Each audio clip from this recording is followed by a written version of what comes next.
Glory to Jesus Christ. We are familiar with this fact that each Sunday during the Great Fast is dedicated to a saint or some kind of thing. And this Sunday, fourth Sunday of the Great Fast, in our church is dedicated to Saint Jan Klimak. Why? Who is Jan Klimak that he deserved this exaltation, elevation by church? Saint Jan Klimak was monk, holy monk, who really reached heights of spiritual perfectness. And because of that, many monks from monasteries were coming to him searching for advice, counsel, for wisdom they would be able to apply in their lives.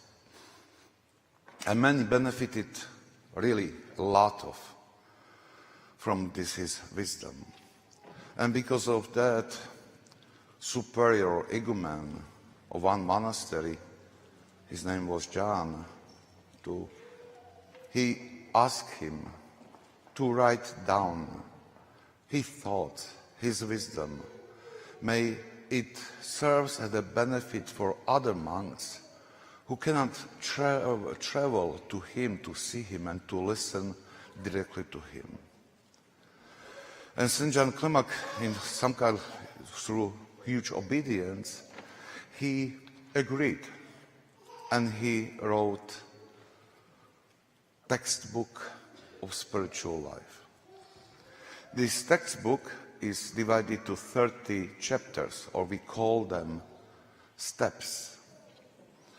And those steps are somehow, we should see them as steps on the ladder, that you want to reach heights of spiritual life, you have to climb the ladder and to reach Christ, to meet Christ.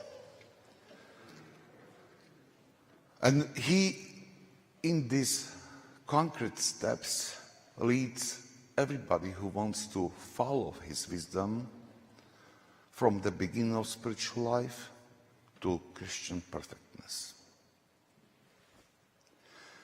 This is one of only few books which gain huge popularity. Very soon this book, or this textbook, was translated to many languages and read not only by monks and nuns, but even for all Christians.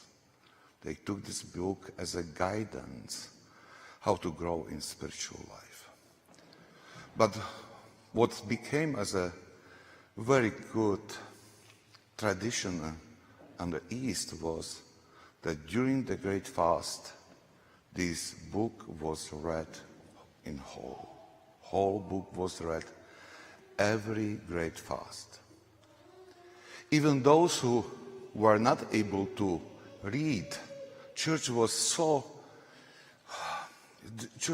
important to spread this wisdom about spiritual life that church made this habit that the part of the book were read together with services in the church. In this way, that in the church was book read during these 40 days in fullness. Church want to be sure that even those who at the time couldn't read, they can hear how to live spiritual life. And this is something what is somehow, I would say, abandoned in present time, because somehow we think we know how to live. We teach children some basic truths, some basic things. You should not do this is sin, or this is bad and good, but we know that it's not so easy. That there are spiritual laws. If we don't do spiritual laws, we will fail, even we know that there is some sin. Sometimes, priests, they have this experience that sometimes little advice, little short wisdom can help somebody to become free from slavery of sin or passion, which lasts for many years. And if we don't know these rules, we don't know how to live Christian life.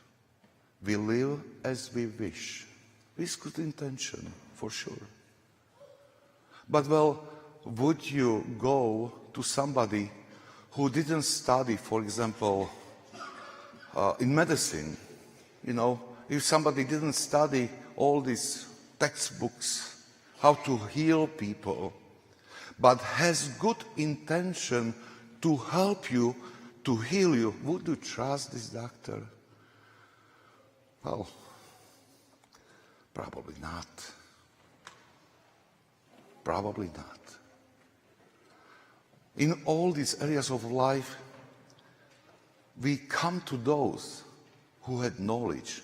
May their knowledge brings profit to us, or may we can gain this knowledge from them.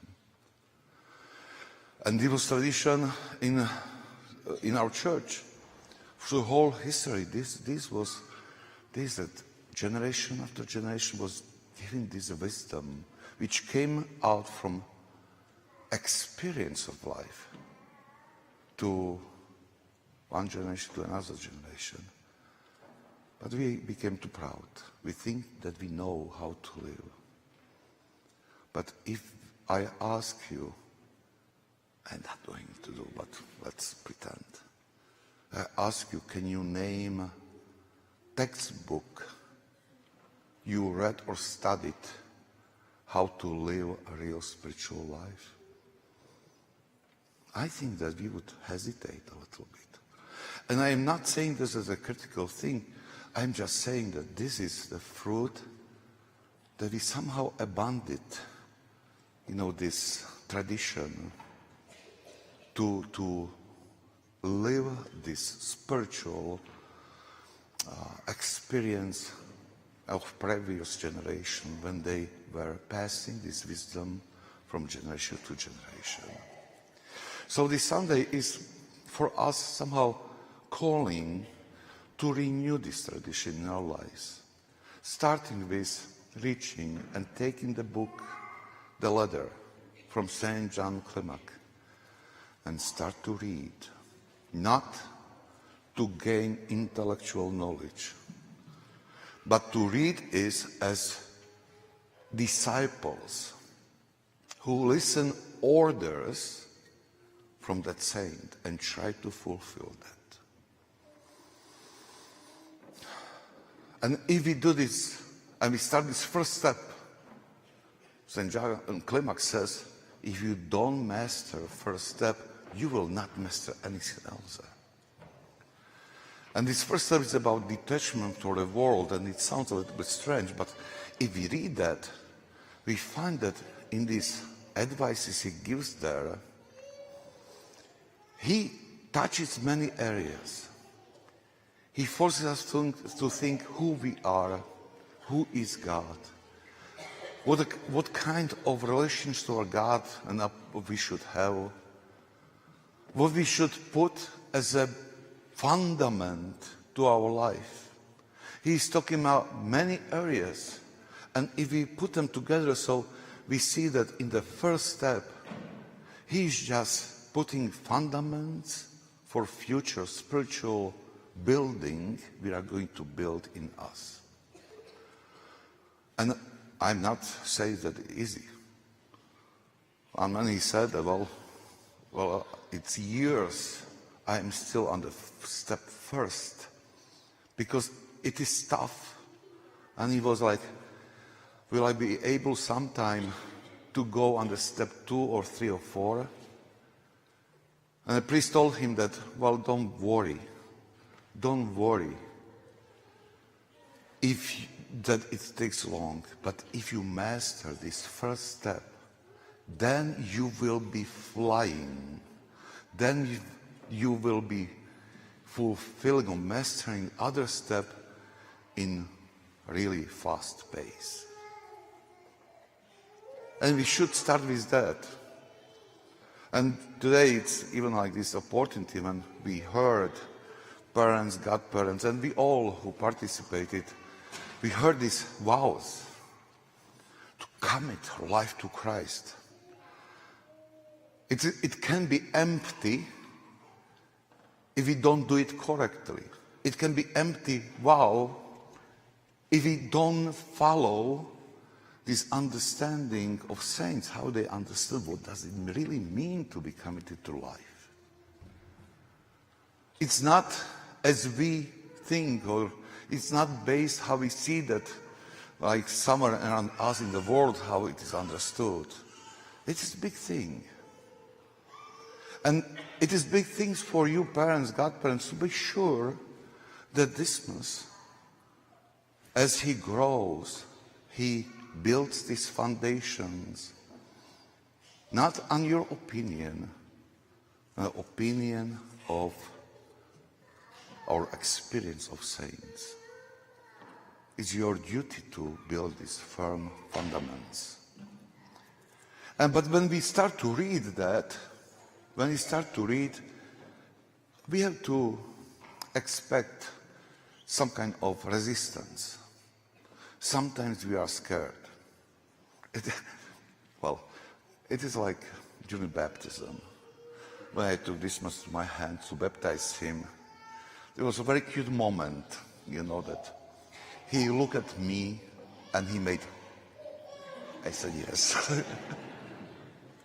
It was, not by intention, but it was great, a great moment. And also during baptisms, these moments are happening. But sometimes we say something like that, it's too tough, no. But then it is good for us, with obedience, to receive this wisdom of saints who teach about spiritual life. Today we talk about St. John Klimak, but there are more others who give us step-by-step instructions how to live life with Christ, how to become holy. So, the Great Fast is slowly coming to the end, so you can say, it's too late to start.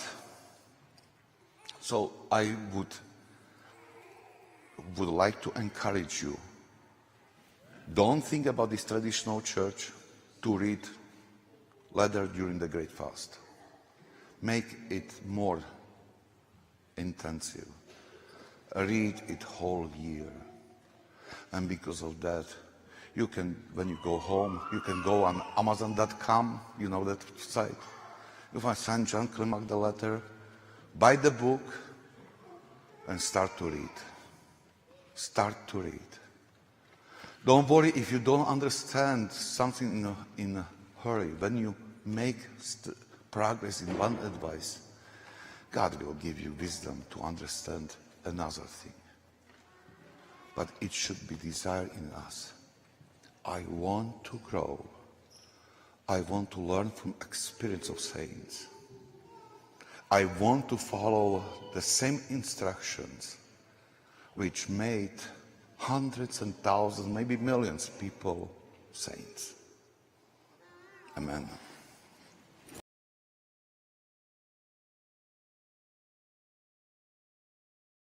Ave Maria.